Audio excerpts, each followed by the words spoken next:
We now invite you to listen to Part 3, the questions and answers section of this insightful lecture titled How Suffering Can Lead Us to Happiness, given by Supreme Master Thanh Hải in Sydney, Australia, on March 16, 1993.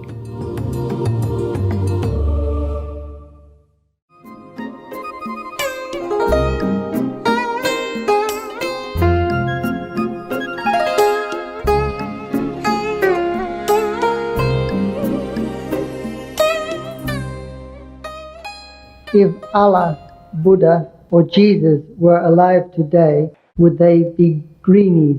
Greenie is someone who is environmentally conscious. Understand. That is the new party which protect the environment, right? Partially, perhaps, yes. You see, we should protect the greenery as much as possible for our own benefit. But we should not become a nature worshipper, whereby every tree is worth more than human being. Yes, trees are for human beings. So in case we need them, we should preserve them as much as our space, time, and the population allows. So in that case, probably Jesus and Allah, whoever, would vote for that. I'm also a nature preserver myself, and all our practitioners are not allowed to cut trees unnecessarily. Yes, we better see to the situation, where we should preserve and when and how much. As you said, enlightenment will cause us to ignore everything, such as wealth, illness, or a higher position in society. I agree with your point of view about ignoring wealth, but how about illness? We suffer every minute. Illness causes incredible pain and misery. How can we ignore that? We just do not feel so much suffering the way we did before enlightenment. That's all. We will tend to our body as much as we can. We give it as much comfort as it needed, and we give it medical care and all that.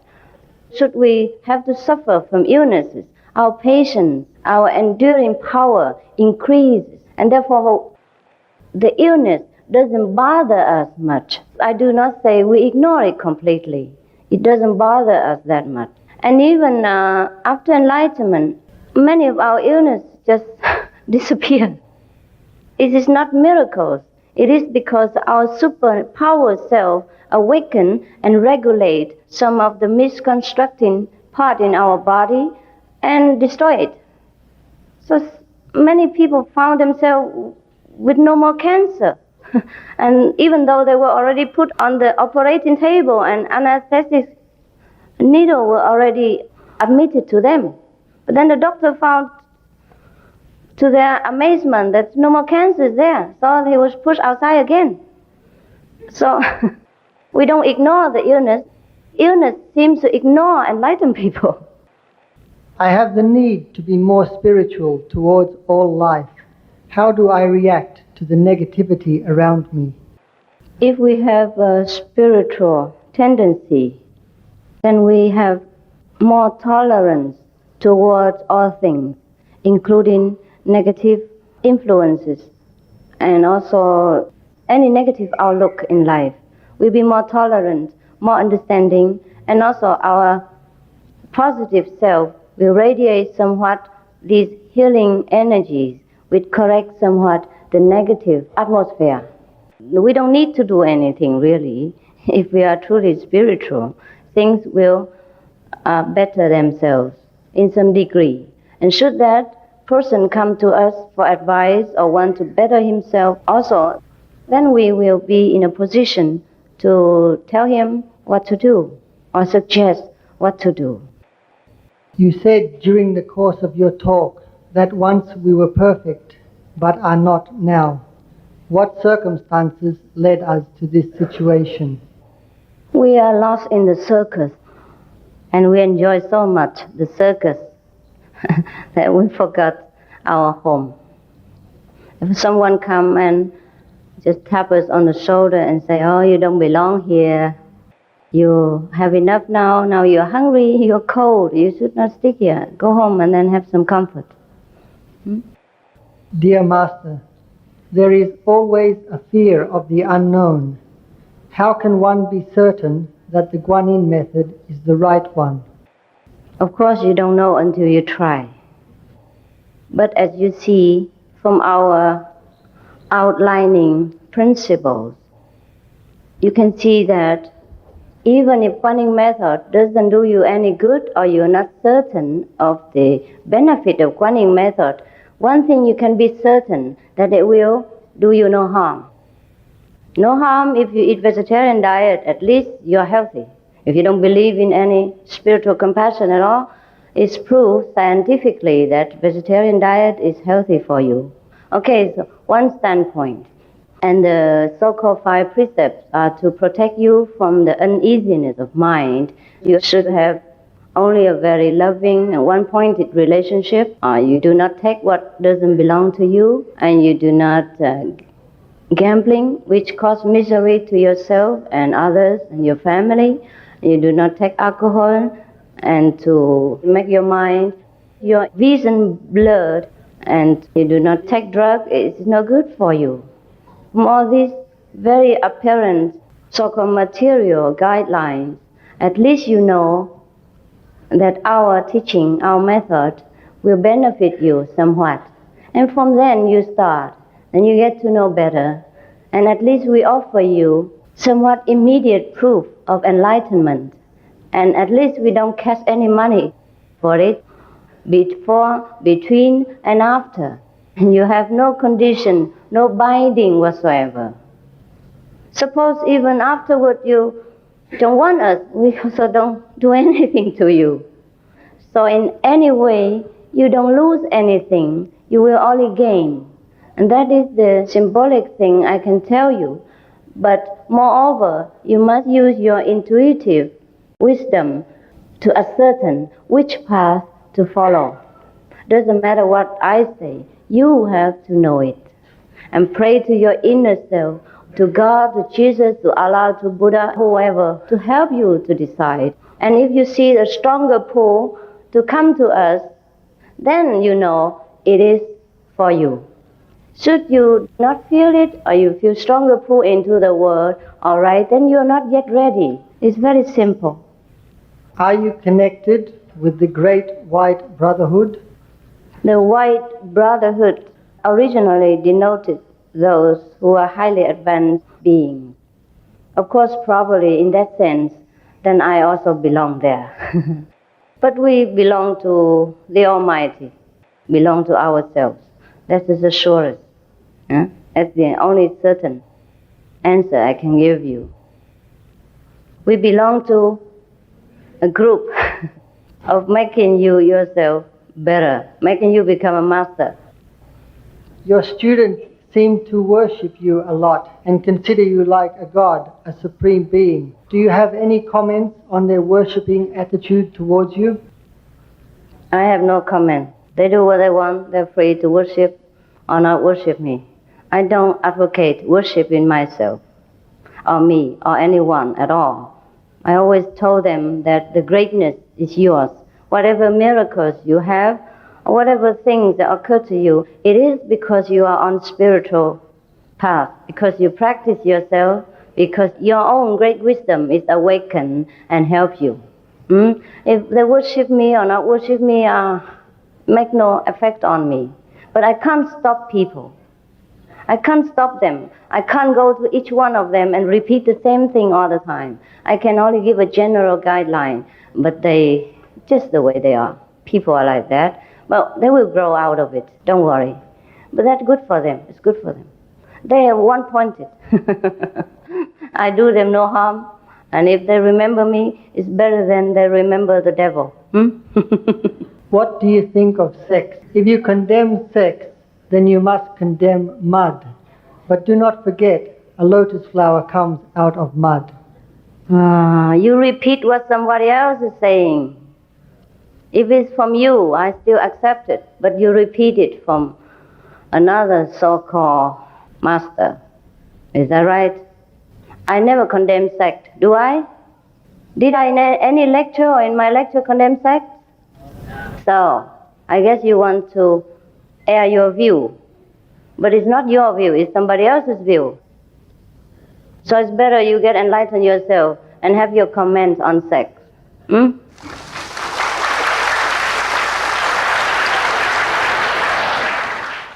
You see, I never condemn sex at all, but I do not advocate teaching or encouraging or always reminding people of sex. These things all the animals can do anyhow. What's the big deal about it? That we have to condemn or worship? I don't think we should even mention it. Never mind to make it a theme of teaching or the important topic. It's nothing important. If I condemn sex, I wouldn't be here. My parents would be dead. And the Buddha never born.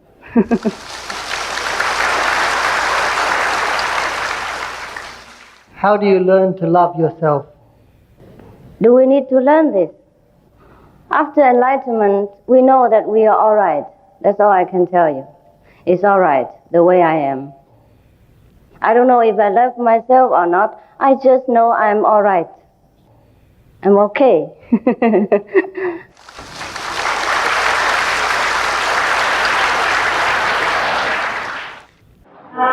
I just question from your book, the sample book that I have, page 40, just a query. Never in the Bible have I found a sentence which says, animals are your food. Well, reading from the Bible, Matthew chapter 15, verse 17, Jesus said, are ye also yet without understanding? Do you not understand that whatever goes into the mouth goes into the belly and is cast out into the draught? But those things which proceed from the mouth come from the heart, and they defile the man. It's not what goes in that makes the man unclean, but what comes from his heart.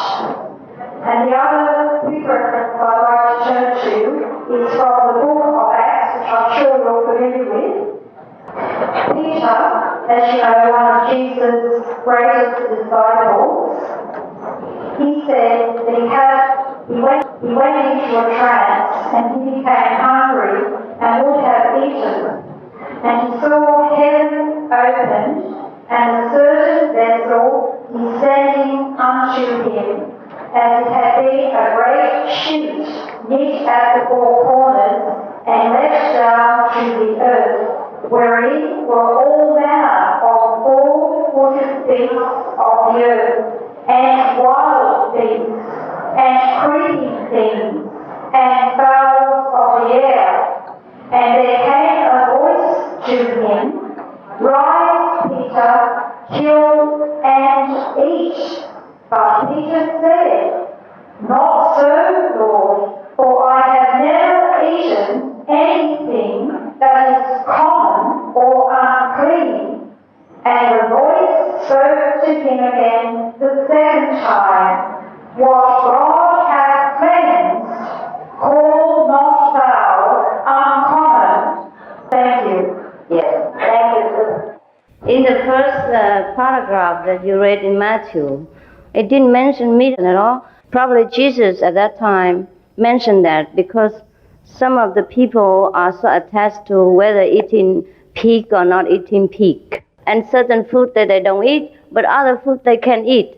So probably Jesus mentioned that. But he didn't say meat at all. A second, suppose Peter have seen all this, but in his vision only. And whatever God created with God's power through a visionary revelation, it is not real. It's not the fleshly, material flesh that God has wanted him to eat. Similarly, in Buddhist scriptures, there was a paragraph inside the Surangama Sutra. The Buddha mentioned that in the early days of my preaching, there are many monks who come from a different background and countries. They are not used to eating vegetarian food. Therefore, I manifested some so-called meat for them to eat through my power, magical power. But later on, if any monks eat meat, they are not my disciples, because the meat I manifested to them is not the real meat. I guess in this sense, both the Bible and the Suragama Sutra of the Buddhists say the same thing. You see, in the Old Testament, God never mentioned that we should eat meat. He said, I create all the beautiful fruits for you in the field and all the herbs in the garden. These are your food. In the Buddhist Sutra, Buddha says, if you use the sound and the light to see me, you can't see the Buddha. But in your book, you said about the light and sound. Please tell me what difference between the light, the sound in the Buddhist Sutra and your teaching. The Buddha didn't say the light and the sound. The Buddha said if you use the apparent form, the phenomena form to worship me, or worship my phenomenal form, then you could not see the Buddha. It means you could not see the Buddha nature. But he did not mean the light and sound, which is invisible to the eyes and inaudible to the flesh ear. That's the difference. These are transcendental light and sound, which will help you get wiser and more peaceful and more loving. The Buddha means if we cling to the ordinary form of the Buddha, doesn't matter how he appears on earth, or we cling to kind of idol worship, then we could never find our own Buddha nature. It doesn't mean this light and sound. Dear Master, do you think the God discrimination human or not? If yes, why do God not give everybody the same skin color, the same hair, same languages? Human will not meet any problem about language, and any discrimination on skin color maybe lead to the war and violence. Please explain it for me. God does give whatever you have just mentioned to us. But we have chosen to be in this dual stage because we like it. Should you want to be equal again, and each one look the same again in glory and beauty, then please join the heavenly hierarchy. And that's why I am here to show you how to do it, to go back to the non-discriminating state. You have the choice either to be here in this colorful dimension or to go into the dimension where is no discrimination between the sexes, between the hate, between the rich and poor, and the color of the skin, etc. You see why God gave us so much of this so-called color? Because He's very loving. Because we want whatever we want, we get it. Yeah. He also gives us other choice. Therefore, we have many choices. That's why He gives us also this kind of word and also many other kinds of words. Like Jesus mentioned, in my Father's house, there are many mansions. So if you don't like this word the way it is, it's all right. You come to the other word, and we know the way. We can guide you. Okay.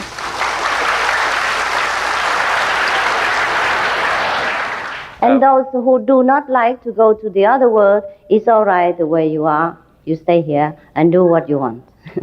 Therefore, we don't force people to follow us at all. We just offer the opportunity for those, just like you, who want to go into that kind of dimension.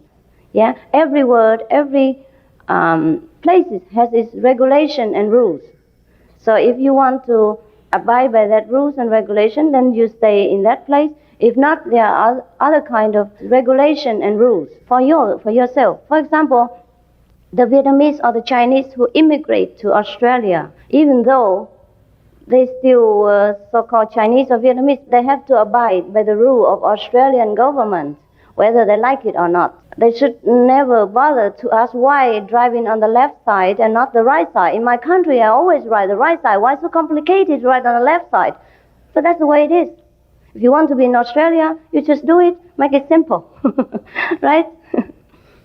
Please tell me, the Buddha sound is the sound of the music or the word or the voice?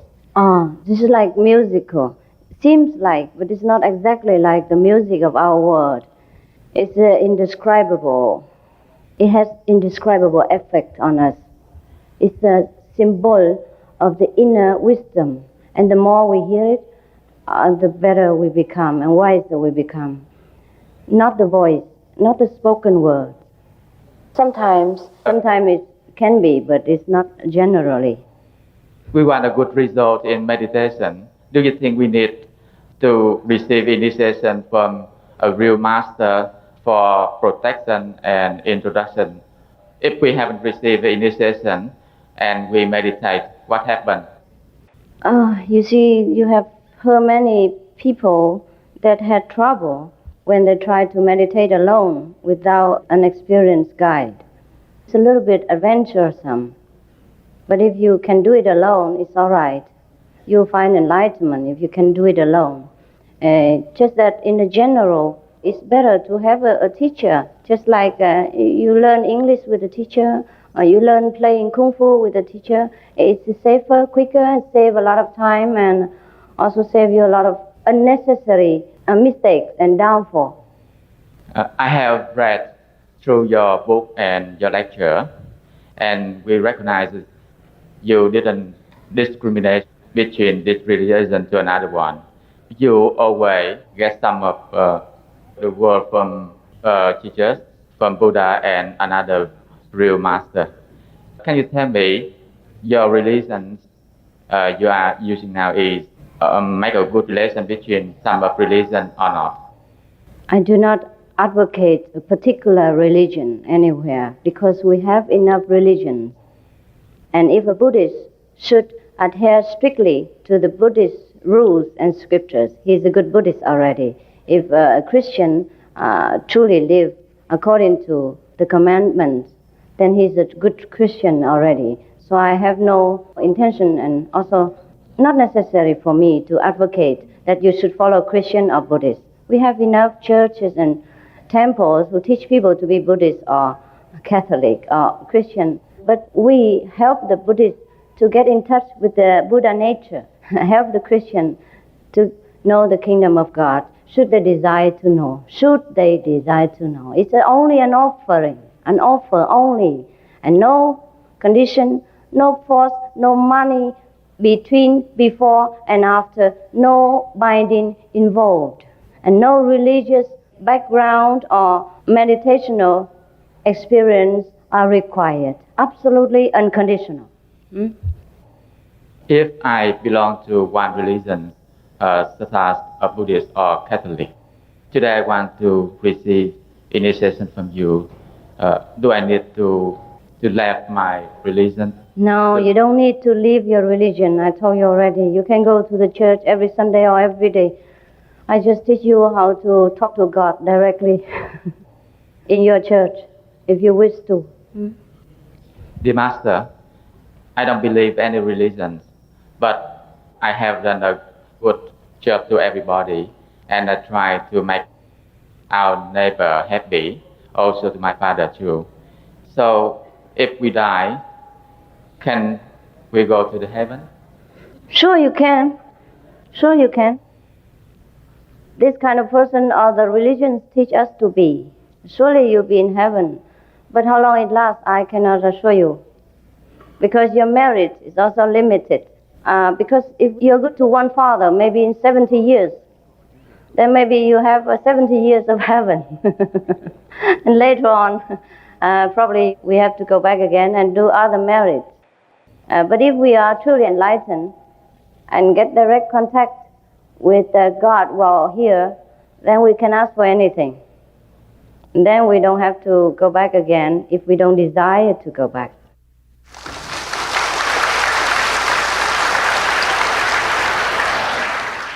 Thank you for all your love and your excitement and all your questions. You love because you recognize I am yourself. You are excited because you care.